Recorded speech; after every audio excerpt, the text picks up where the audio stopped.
मैं जहाँ रहूं, मैं कहीं भी हूँ,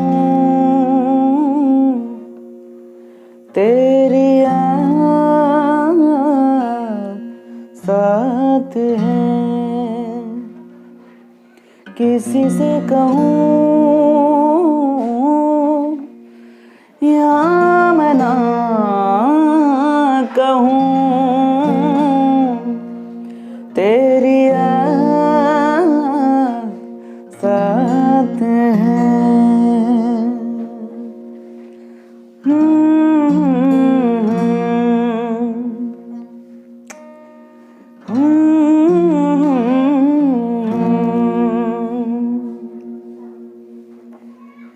तेरे नाम, तेरे नाम, तेरे नाम हमने किया है जीवन अपना सारा सनम। ओ जीवन अपना सारा सनम। तेरे नाम, तेरे नाम, तेरे नाम। मैंने बेसिक मैथ के बारे में स्क्रीन रिकॉर्ड करके, मैं कॉपी में लिख करके स्क्रीन रिकॉर्ड करके आप लोगों को पार्ट 2 तक मैंने आप लोगों को बताया, पर उसमें ज़्यादा व्यूज़ नहीं आ रहा है। आप लोग उस वीडियो को देखना पसंद ही नहीं कर रहे हैं, तो मैंने सोचा कि क्यों ना इसको बोर्ड में ही बता करके और आप लोग को समझाएं। इसीलिए मैंने इस वीडियो को, मतलब जो भी बेसिक मैथ था, इसको मैंने बोर्ड पे बताया है। तो ये पार्ट 1 है, आप लोग इस वीडियो को देखिए। अगर उसमें नहीं समझ में आया तो इसमें हो सकता है अच्छा लगेगा आप लोग को, तो आप लोग इसी में देख करके समझिए और मेरे साथ जुड़े रहिए। आप लोग चैनल को सब्सक्राइब कीजिए, आप लोग वीडियो को लाइक कीजिए, लोगों के साथ शेयर कीजिए और कमेंट भी करके बताइए कैसा लगता है आपको मेरा वीडियो। पता आप लोग कैसा लगता है, आप लोग कुछ बताते नहीं, हमको कुछ मोटिवेशन नहीं मिलता आप लोग से कुछ। आप लोग जितना फैमिली है हमारे यूट्यूब में, जितना भी फैमिली है उतना ही लोग मिल करके मुझे थोड़ा सपोर्ट करो। आप लोग शेयर करो वीडियो को, चैनल को सब्सक्राइब करो, देखो वीडियो को। ठीक है दोस्तों, चलिए फिर वीडियो को स्टार्ट करते हैं हम लोग। हमें इम्पॉर्टेंट फैक्ट्स की ज़रूरत पड़ेगी। किसका? इम्पॉर्टेंट फैक्ट्स की। तो इम्पॉर्टेंट फैक्ट क्या है, तो देखिए हम लोग। पहला फैक्ट है, किसी संख्या में शून्य से गुणा किया जाए या शून्य से किसी भी संख्या में गुणा किया जाए तो गुणनफल जो होगा क्या होगा? शून्य प्राप्त होगा।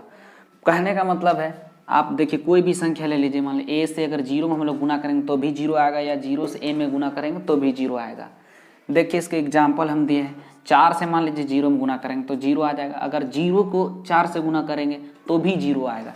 और एक बात यहाँ पे और समझना हम लोग को, एक क्या बात है कि देखिए गुना रहेगा इस तरह से, बीच में कहीं भी 0 आ जाएगा तो पूरा का पूरा संख्या को क्या कर देगा? आंसर में 0 कर देगा। दोस्तों आ रहा होगा समझ में। नेक्स्ट फैक्ट है हमारे पास, शून्य में किसी संख्या से भाग दिया जाए तो भागफल क्या होगा? 0 प्राप्त होगा। देखिए 0 है, 0 में अगर हम लोग a से भाग दिए तो क्या होगा? 0 होगा। इसी प्रकार एग्जाम्पल हम दिए हैं कि 0 में कोई भी संख्या, चाहे वो 5 से भाग दीजिए, 80 से भाग दीजिए, 365 से, 551 से, या दुनिया का कोई भी संख्या है, किसी से भी हम लोग भाग देंगे तो क्या होगा? 0 ही मिलेगा। दोस्तों क्या मिलेगा? दोस्तों 0 मिलेगा। क्या मिलेगा? 0 मिलेगा, 0 प्राप्त होगा। नेक्स्ट फैक्ट है कि किसी संख्या को शून्य से भाग दिया जाए तो भागफल अनंत प्राप्त होता है। इस बात को आपको याद रखनी है कि किसी भी संख्या को, चाहे वो 1 2 3 4 मतलब कितना ही भी हो, जितना भी संख्या, कोई भी संख्या को जब हम लोग 0 से भाग देंगे, किससे? 0 से भाग देंगे तो क्या प्राप्त होगा हमें? इन्फिनिटिव। इसको अनंत बोलते हैं, इसका ये साइन होता है। ठीक है दोस्तों। नेक्स्ट जो फैक्ट है, किसी संख्या को स्वयं से भाग देने पर भागफल कितना प्राप्त होता है? 1 प्राप्त होता है। अब देख रहे हैं a को 1 से भाग देंगे तो 1 ही आएगा। किसी भी संख्या को, जैसे 18 है, 18 को हम लोग 18 से भाग दे देंगे तो 1 आएगा। 100 को 100 से भाग देंगे तो भी 1 आएगा। 25 को 25 से भाग देंगे तो भी 1 आएगा। 51 को 51 से भाग दे देंगे तो भी 1 ही आएगा। मतलब किसी भी संख्या को उसी संख्या से भाग देंगे तो कितना आएगा? एक ही प्राप्त होगा। ठीक है दोस्तों, आइए फिर हम लोग नेक्स्ट देखते हैं। नेक्स्ट है किसी संख्या की घात शून्य होने पर उसका मान एक होता है। कितना होता है दोस्तों? एक होता है। देखिए ए का पावर अगर 0 है तो उसका जो मान होगा कितना होगा? एक हो जाएगा। जैसे देखिए उदाहरण में हमने बताया यहाँ पे 16 का पावर 0 है तो उसका जो आंसर होगा कितना आएगा? एक हो जाएगा। अगर 15 का पावर, किसी भी संख्या का पावर अगर 0 रहेगा, पावर को ही घात बोलते हैं हम लोग हिंदी में, तो किसी का भी घात अगर 0 रहेगा तो कितना होगा उसका आंसर? एक होगा दोस्तों। नेक्स्ट है धनात्मक संख्याएं सदैव आपस में जुड़ती और चिन्ह धनात्मक का ही लगता है। देखिए ये भी धनात्मक है, ये भी धनात्मक, 3 और 2 5, ऐसे हम लोग लिखते हैं, 6 और 8 14, इस तरह से लिखते हैं। आपको ये बात समझ में नहीं आया होगी, उसके लिए यहाँ नोट करके एक बात लिखा है, किसी संख्या के पहले किसी भी चिन्ह न हो, कोई भी चिन्ह नहीं हो तो क्या होगा? धनात्मक माना जाता है। जैसे आप देख रहे हैं यहाँ पे 2 की शुरुआत में यहाँ कुछ नहीं है तो यहाँ प्लस छिपा हुआ है, ये बात आपको याद रखनी है। क्या है? धनात्मक छिपा हुआ रहता है। ठीक है, आ रहा है समझ में? तो इसी तरह देखिए यहाँ पे 4 और 2 6 हुआ तो यहाँ पे भी कुछ चिन्ह नहीं देते हम लोग, यानी वहाँ क्या छिपा हुआ है? प्लस का चिन्ह छिपा हुआ है, धनात्मक चिन्ह छिपा हुआ है। नेक्स्ट है 7वां हमारे पास, धनात्मक और ऋणात्मक संख्याएं सदैव आपस में घट जाती है और चिन्ह जो है किसका लगता है? बड़ा संख्या का लगता है। अब देखिए यहाँ पे जैसे हम लोग 7 में से 4 घटाएंगे तो कितना आएगा? 3 आएगा, पर यहाँ पे कुछ चिन्ह है यानी ये प्लस में है ना, ये प्लस में रहता है, ये मैंने अभी तुरंत आपको बताया। तो 7 में से 4 घटा तो 3, और इसमें बड़ा संख्या कौन है? 7 है, यानी 7 का चिन्ह माइनस है तो ये माइनस, घटाव है तो घटाव में ही लिखाएगा आंसर। जैसे 15 में से 8 घटाए तो 15 में से 18, 15 में से 18 घटाएंगे तो नहीं घटेगा, 18 में से 15 घटेगा, 18 में से 15 घटाएंगे तो 3 बचेगा, पर यहाँ पे बड़ा अंक कौन है? 18, यानी 18 का चिन्ह माइनस है, यानी इसीलिए यहाँ पे माइनस लगता है। तो इसी प्रकार 17 में से 9 तो 8 और 6 नहीं, इसका प्लस है तो प्लस है तो ये प्लस में ही है, यहाँ आपको बताया यहाँ पे छिपा हुआ रहता है, मान लिया जाता है प्लस को। दोस्तों यदि आपको ये बात समझ में आया होगा, पसंद आ रहा है तो प्लीज़ इस वीडियो को ज़रूर लाइक कीजिएगा, दोस्तों के साथ ज़्यादा शेयर कीजिएगा। लाइक तो बनता है दोस्तों, मेहनत लग रहा है वीडियो बनाने में, थोड़ा ज़्यादा ही मेहनत लग रहा है, एक बार लिखना पड़ता है तब बता रहे हैं बार बार। चलिए नेक्स्ट हम लोग देखते हैं। नेक्स्ट है ऋणात्मक संख्याएं आपस में जुड़ जाती है और चिन्ह ऋणात्मक का ही लगता है। देखिए ये ऋणात्मक किसको बोलते हैं? जो माइनस में रहता है, घटाव में रहता है, यानी -5 और -2 अगर एक साथ रहेंगे तो क्या हो गया? आपस में ये सब जुड़ेंगी, यानी कि 5 और 2 7 हो गया, और चिन्ह क्या रहेगा? चिन्ह ऋणात्मक ही रहेगा। देखिए ऋणात्मक ही है, आ रहा होगा समझ में। नेक्स्ट देखिए इसी तरह उदाहरण हम दिए हैं, -15 और -9 है तो ये दोनों भी जुड़ेंगे तो 24 होगा, और चिन्ह किसका लगेगा? ऋणात्मक ही लगेगा, तो ऋणात्मक लगा दिए। यानी इसी प्रकार से ये सब होते हैं। तो आपको अब समझ में आ रहा होगा, इस टाइप का जो भी अब क्वेश्चन आपको मिलेगा मैथ में, जितना भी जहाँ पर भी ये सब क्वेश्चन मिलेंगे तो आप जरूर उसको आप सॉल्व कर पाइएगा। चलिए फिर आगे देखते हैं। दोस्तों अभी हम लोग जानेंगे गुणा के बारे में।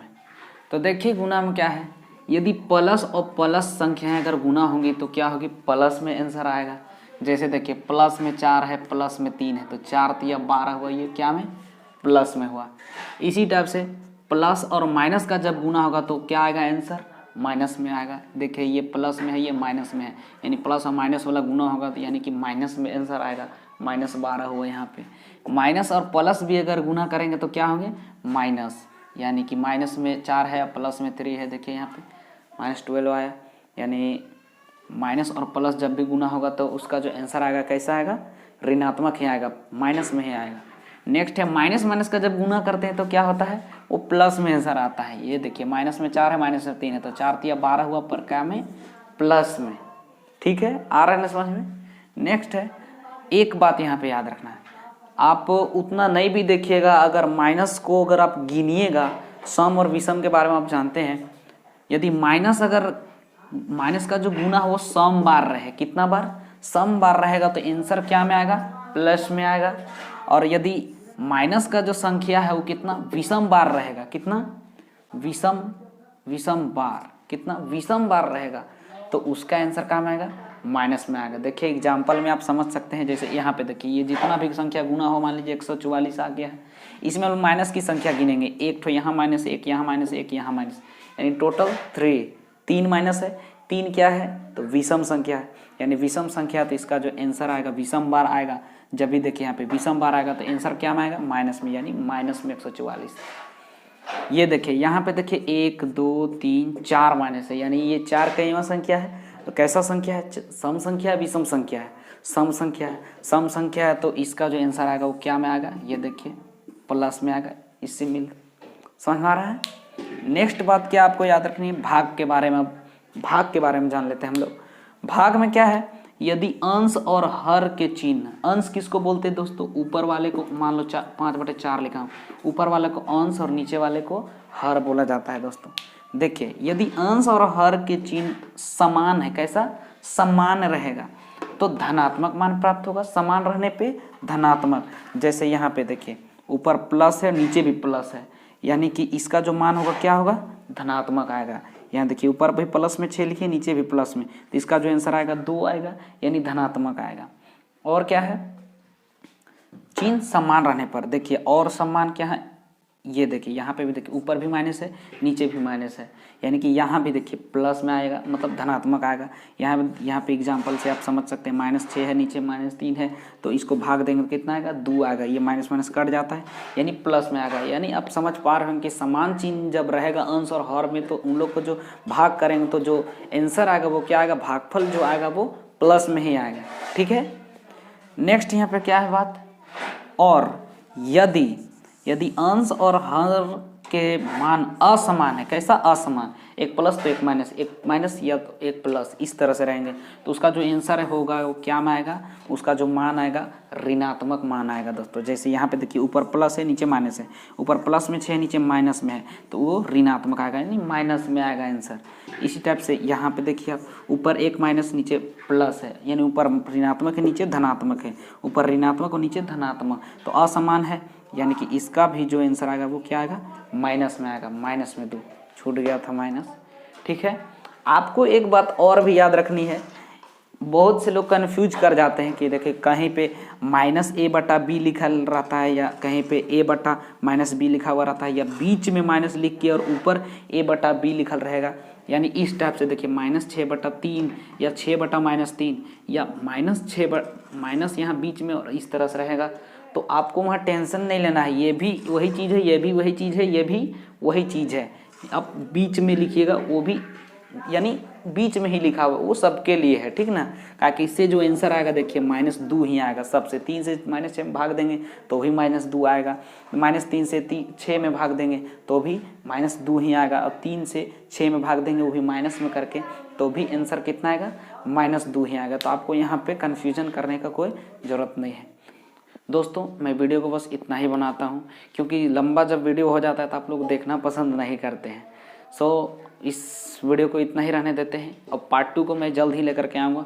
तब तक के लिए आप लोग, अगर मैंने इसे स्क्रीन रिकॉर्ड करके भी बताया है, स्क्रीन रिकॉर्ड करके ही वीडियो बनाया मैं, अगर उसमें भी मैंने इसी चीज़ को बताया है, आपको नहीं समझ में नहीं पसंद आया कि क्या उसमें ज़्यादा व्यूज़ नहीं गए, इस चलते मैंने बोर्ड पे लिख करके पढ़ाया आप लोग को, बोर्ड पे लिख करके आप लोग को बताया। तो जैसे भी समझ में आ जाएगा, बस आपको अच्छा लगना चाहिए, समझ में आना चाहिए, इससे मतलब है।